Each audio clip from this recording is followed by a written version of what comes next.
It was supposed to be just another warm afternoon in Brookhaven. Blue skies, sidewalks full of life, and the sound of kids laughing echoing from the nearby schoolyard. But what happened at the corner of Blake and 7th Street changed everything. People who were there say it was quiet one moment, then full of chaos the next.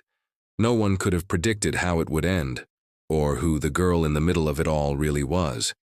She had only been in town for 3 days. No one knew much about her, just that she was quiet, smart, and walked with a certain calmness that didn't match her age. Maybe 19 or 20 at most. Always dressed neat, always looking down at her phone. Not out of rudeness, but like someone with things to do. Important things. But she didn't talk much. Most just assumed she was a college student new to the city, maybe living with family while she sorted out her future. No one knew she worked for the government. No one knew who she really was. And that's why when Officers Daniels and Price pulled up in their cruiser that day, they didn't hesitate. They saw a young black girl standing outside a small coffee shop minding her own business. She had a folder in her hand, confidential documents tucked neatly inside, with a government seal printed clearly on the front. But the officers never bothered to look. They didn't ask her name. They didn't ask what she was doing. They only saw what they wanted to see. To them, she was just another target. She hadn't even noticed them when they pulled up. She was texting someone back, her thumb tapping quickly against the screen. Her lips moved softly as if she was reciting something to herself. Maybe it was a speech. Maybe it was a case file. But before she could press send, a voice barked from the squad car window. "Hey, you loitering?" She looked up, confused. "I'm waiting for my coffee." That should have been the end of it. That should have been enough. But not for them. "Step away from the window," Officer Price said, already stepping out of the car, hand resting on his belt like he expected trouble. She froze, unsure what was happening. Then Daniels joined in, his voice louder, meaner. "I said step. Back! Show your hands." People walking by slowed down. Some crossed the street. One woman peeked from inside the coffee shop, worried. But no one stepped in. No one knew who she was. No one knew she was about to change their whole department. "I haven't done anything," she said calmly, raising both her hands slowly, trying to de-escalate. "Don't get smart with me," Price snapped, closing the distance. "Give me your bag." She tried to explain that she had credentials, that she worked with internal affairs, that she had papers inside the folder, sealed, top priority documents sent from Washington. She even told them to check her ID. But they didn't believe her. Maybe they didn't want to, or maybe they just didn't care. That's when it happened. A shove.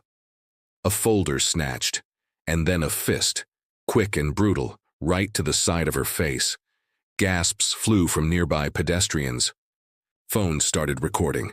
Someone screamed. A man yelled. She didn't even do anything. She dropped to the ground, eyes wide with shock. Not because it hurt, though it did, but because of the silence that followed. The moment where time seemed to freeze.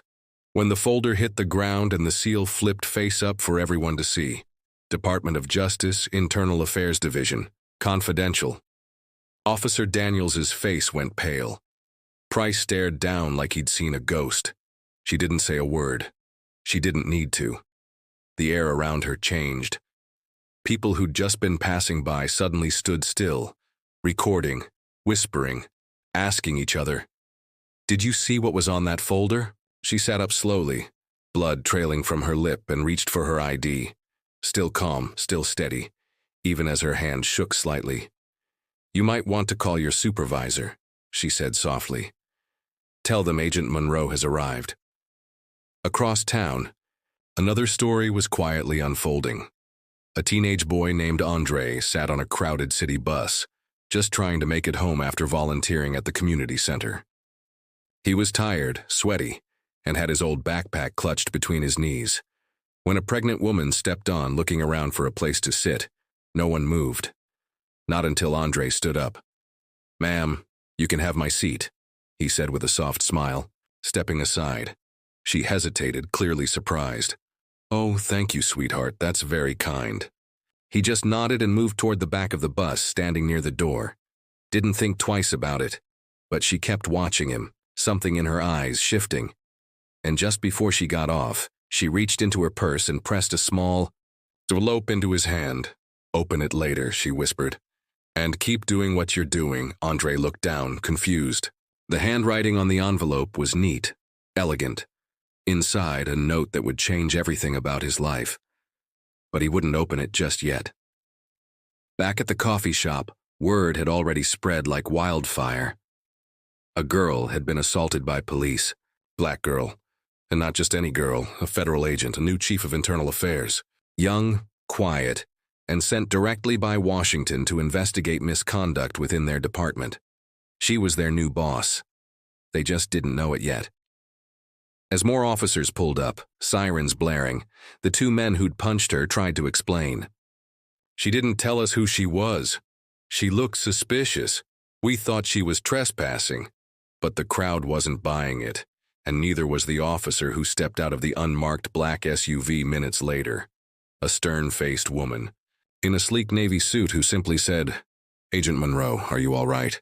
She stood up, dusted herself off. "I am now." And in that moment, the whole city began to shift. But what was written in Andre's envelope? And what would happen once Agent Monroe stepped inside the precinct? Stay with us. Because everything you think you know is about to be turned upside down. The ride to the precinct was silent. Agent Monroe sat in the back of the SUV, hands folded in her lap, a thin cut on her cheek where Daniels had struck her. She didn't ask for a medic. She didn't even touch the wound. Her eyes just stared ahead. Calm, focused, like a storm, was quietly building behind them. The woman beside her, Special Counsel Rena Lott, didn't say much either. She'd flown in the night before, under orders from the Office of Inspector General, and her job was simple: watch Agent Monroe's back. But now, watching Monroe sit there with blood on her face, she knew something had changed. This wasn't just about a quiet investigation anymore. This was about exposure, power, and truth. "Do you want to file a complaint?" Rena finally asked, her voice low. "No," Monroe replied without looking over. "I want their entire department." The SUV pulled into the underground lot of the Brookhaven Police Department. As they stepped out, Monroe's badge flashed quickly beneath her blazer. Two uniformed officers at the entrance straightened up, unsure whether to salute or speak. One even stuttered her name. You're the new Internal Affairs Chief?" Monroe gave a short nod. "Tell the captain to gather everyone. I'm starting my review immediately." Inside the station, word had already begun to spread. Phones buzzed. Texts were flying back and forth. People whispered Monroe's name in confusion and panic. Some tried to delete old emails. Others rushed to find paperwork they'd ignored for months. There was fear now, raw, visible fear. And that's exactly how Monroe wanted it. Because what most of them didn't know was this: she wasn't just here to observe. She'd been sent to clean house. 4 weeks earlier, Monroe had been in D.C., finishing a classified operation involving misuse of police force records across 3 states. Her reputation was growing quietly, especially within circles that valued silence over noise. She had a way of getting to the truth without needing a camera or microphone. She just watched people, read between lines, let them hang themselves, with their own lies. But Brookhaven was different. This wasn't just about fake reports or fudged numbers. Something deeper was going on here. Complaints buried, body cam footage disappearing, racial profiling ignored. And at the center of it, all was the very precinct she had just walked into. And the 2 men who had just assaulted her. They were both named in multiple red flag reports over the last year. Excessive force, racial harassment, internal bullying. But every time the investigations were inconclusive. And now that Monroe had seen their behavior firsthand, she knew why. Daniels and Price weren't rogue officers. They were the standard. Meanwhile, across town, Andre was sitting on the edge of his bed, still holding the envelope. The bus ride home had been quiet. His phone buzzed a few times, His mom asking if he could pick up groceries, a group text from friends talking about a game that night, but he ignored it all. He kept looking at the note, turning it over in his hands. Who was she, that pregnant woman on the bus? Why did she seem different? Finally, he took a deep breath and opened it. Inside was a folded piece of thick paper. On it, a handwritten note. Dear Andre, people may overlook you now. They may think your kindness is simple, but I promise you the world needs more people like you. In a few weeks, I'll be seeing your name again, but this time in a very different place. You may not realize it yet, but your life is about to change. Stay true. Stay kind. A friend in high places. At the bottom, a name he didn't recognize. At first, C. Wilder, followed by a set of initials. U.S. DPT of Human Services. He blinked, confused. Andre had never heard of that name before, but something about the way it was written, it didn't feel fake, it felt real, like something important was happening just under the surface. Back at the precinct, Monroe stepped into the briefing room. A dozen officers sat in rows, some in uniform, others in plain clothes. Conversation stopped when she walked in. She stood in front of them, the cut on her face still visible but her voice steady.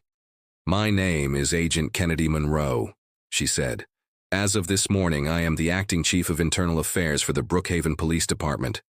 I was assigned here to conduct a deep audit of all personnel, operations, and use of force reports filed within the last 18 months. She paused.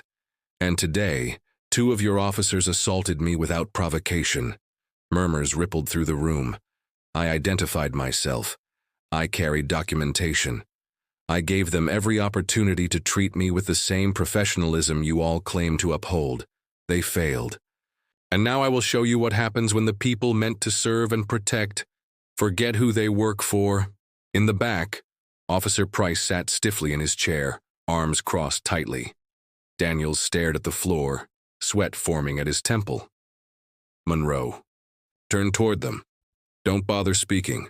Everything you say now will be documented. You'll have your hearings, and if you're lucky, a chance to explain yourselves in front of a review board. But from what I saw this afternoon, I wouldn't bet on keeping your badges.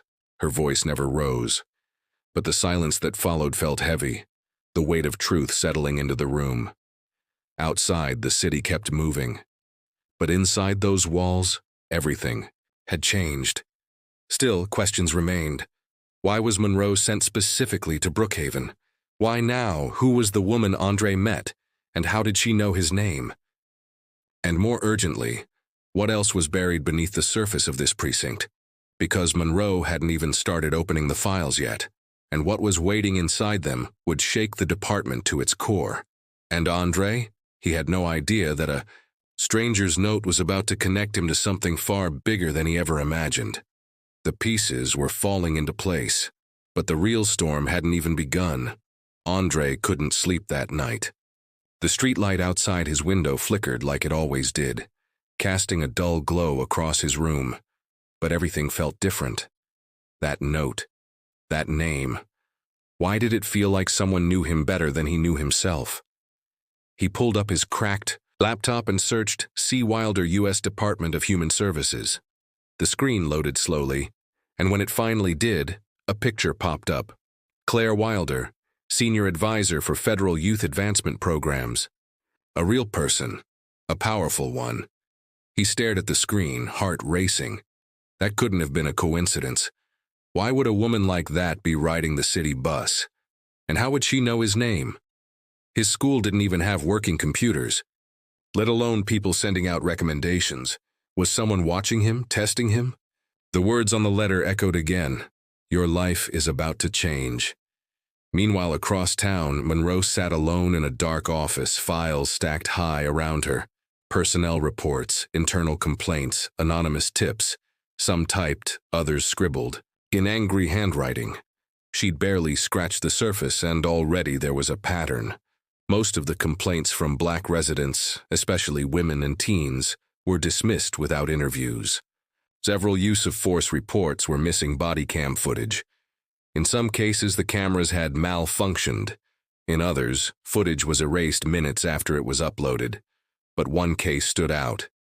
A girl, just 17, was listed in a complaint file dated 3 months ago.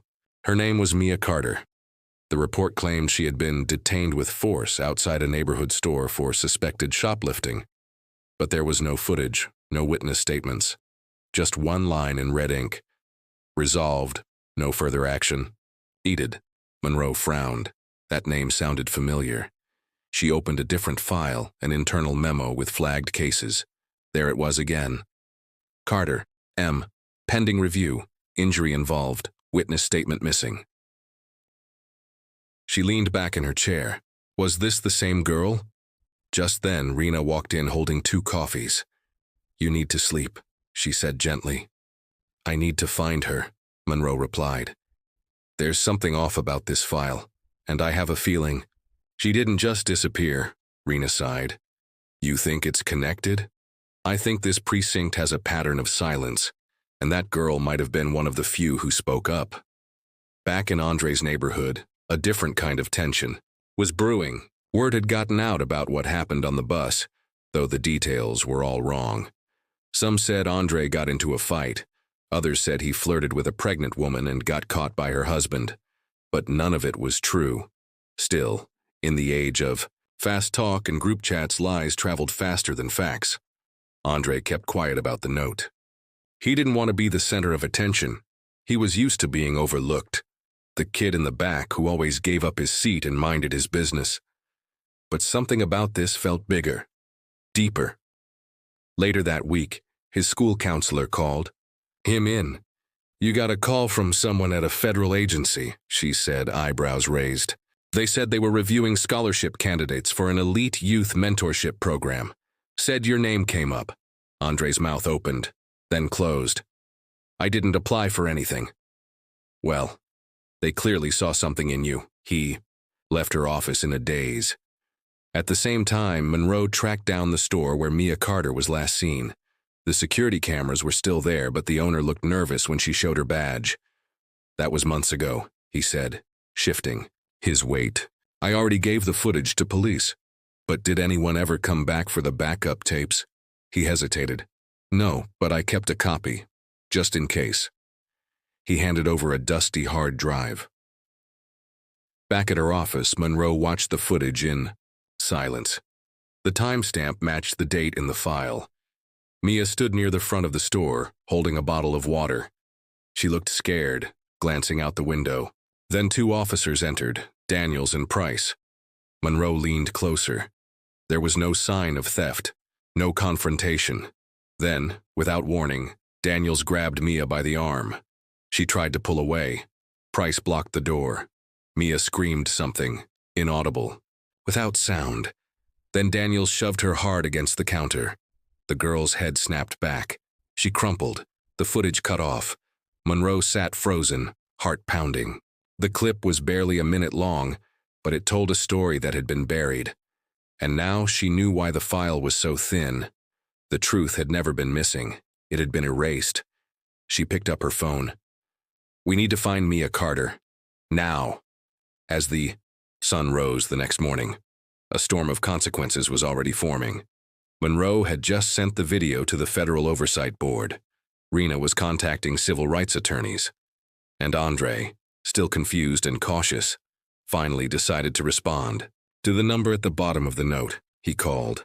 A calm voice answered. Andre Williams, we've been expecting your call. He nearly dropped the phone. Who is this? This is Director Wilder's office. She asked us to follow up with you personally. He swallowed hard. Why? Because kindness like yours isn't invisible. Because people in power sometimes look for those who lead quietly. He didn't know what to say.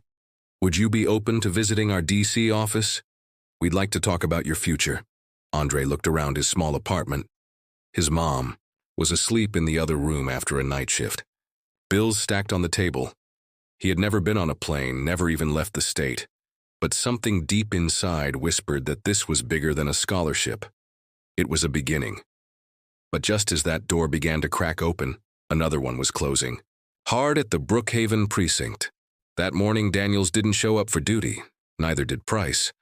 Their locker rooms were quiet. Their phones went unanswered. And Monroe? She wasn't surprised, because people only vanish when they have something. To hide in what they did to Mia Carter? That was only the beginning. The real truth was still hiding in plain sight, but it wasn't going to stay hidden for long. The rain hit the pavement hard that night, echoing through empty streets like a warning. Monroe stood outside an old community center just a few blocks from where Mia Carter was last seen. She didn't come alone. Rena was beside her, holding a flashlight, eyes scanning the alley behind the building. A neighbor had called in a tip.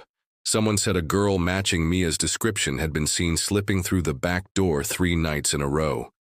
No one knew where she went after that. The wooden door creaked as they stepped inside. The air was thick with dust and silence. Old posters about food drives and youth programs curled along the walls. Monroe moved slowly, each step deliberate. She didn't know what she was expecting, but something in her gut told her this wasn't just about one missing girl. This was about a system designed to forget girls like Mia. In the far corner of the room, behind stacked chairs and broken tables, Monroe spotted something: a threadbare blanket, a worn backpack, and a half-eaten granola bar. Someone had been there recently. She knelt down, brushing her fingers across the dusty floor, and saw faint footprints leading toward a broken side door. "She's scared," Monroe whispered. "She's hiding, not running." Rena nodded, which means she might still be nearby.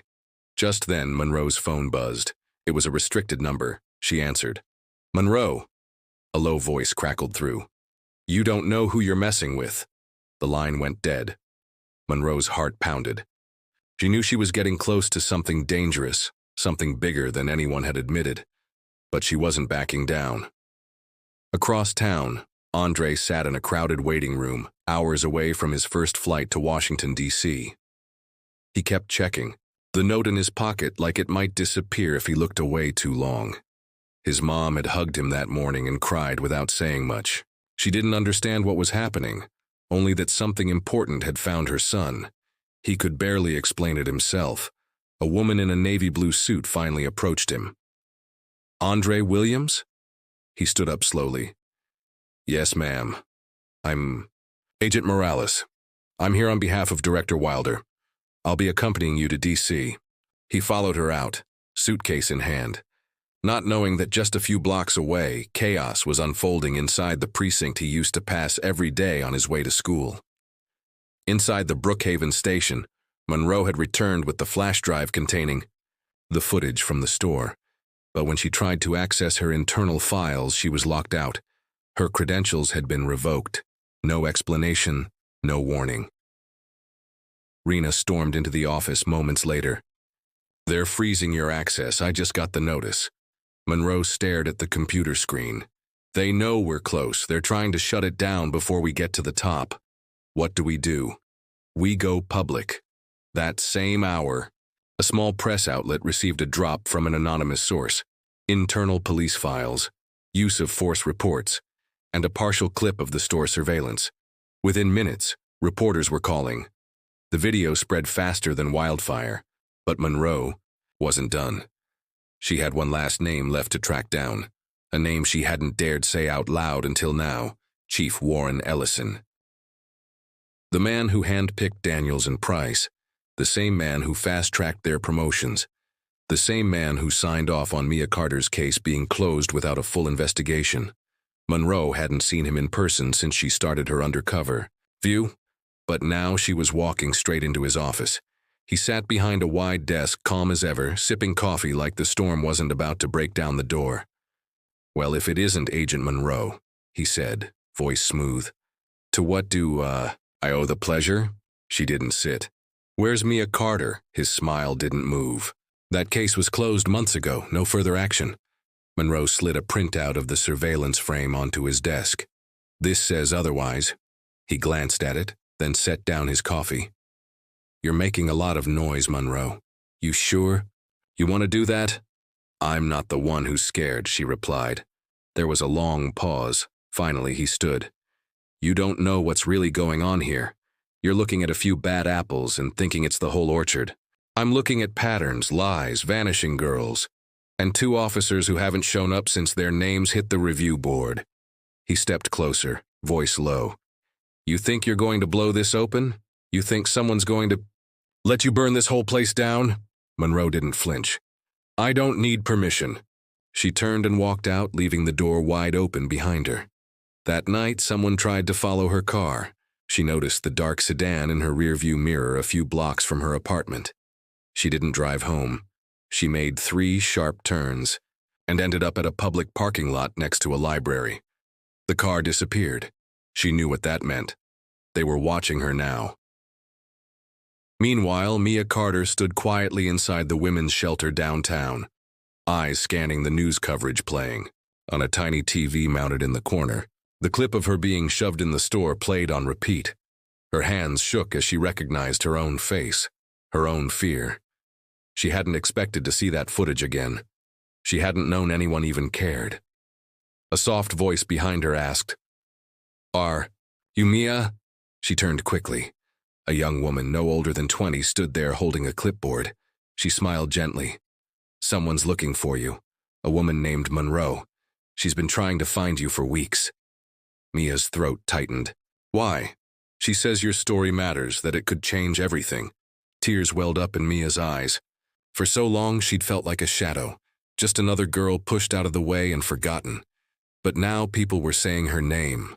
They were asking what happened, and somewhere deep down, she began to believe maybe it wasn't too late to speak.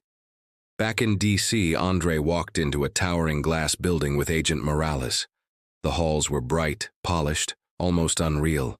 But nothing prepared him for what he saw when the elevator doors opened.